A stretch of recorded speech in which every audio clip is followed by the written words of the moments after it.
Isa pang suspect sa pagpatay sa advertising executive na si Kay Davantes ang sumuko kay Cavite Governor John Vic Remulla. Pero giit niya wala raw talaga siyang kinalaman sa krimen.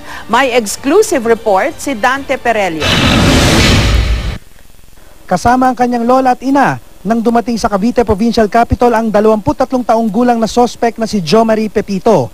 Sa barangay Tamakan sa Amadeo, Cavite raw siya nagtago. Pero ayon sa kanya, wala raw siyang kinalaman sa krimen.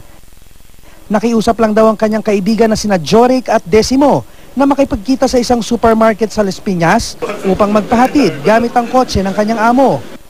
May 4 pa raw itong kasama na hindi niya masyadong kilala at mga mukhang nakainom.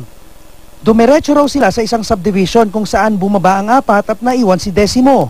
May dala na itong kotse pero hindi raw niya nakita na may kasama itong babae. Paglabas daw ng subdivision ay naghiwa-hiwalay na raw sila at ibinaba niya si Decimo bago siya umuwi ng bahay. Madaling araw naman nang bumalik muli ang grupo upang ipabenta sa kanya ang kotse sa pangakong bibigyan ng komisyon. Kinabukasan, napanood raw niya sa balita na karnap pala ang sasakyan kaya isinoli niya ito. Tapos bigla pong nagsalita yung Decimo na may gagasahin daw po siya. Natakot na po ako, siyempre po gagasahin, iba na po yun. Tapos binaba ko po siya, pagbaba ko po sa kanya, bigla pong may dumating na isang kotse. Yun na po pala yung kotse ng babae. Binalak po nila sunugin, hindi po nasunog. Na ano lang po, kasi po ako po yung sinasabi nila mastermind, tsaka ako yung dinigyan nila eh. Tinihaya lang po nila ako, nakisakay lang po sila eh.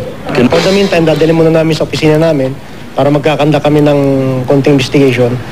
Tapos ngayong gabi rin po, dadali namin agad sa Bikutan. Hiningi ko na dalihin kagad dito para siguradong ma-turn over properly. Hindi kasi natin alam ang situation ngayon dahil may reward sa kanya, baka maraming mag-interest. Otherwise kasi maraming mag-interest sa reward, maraming baka pag-interest ang buhay niya.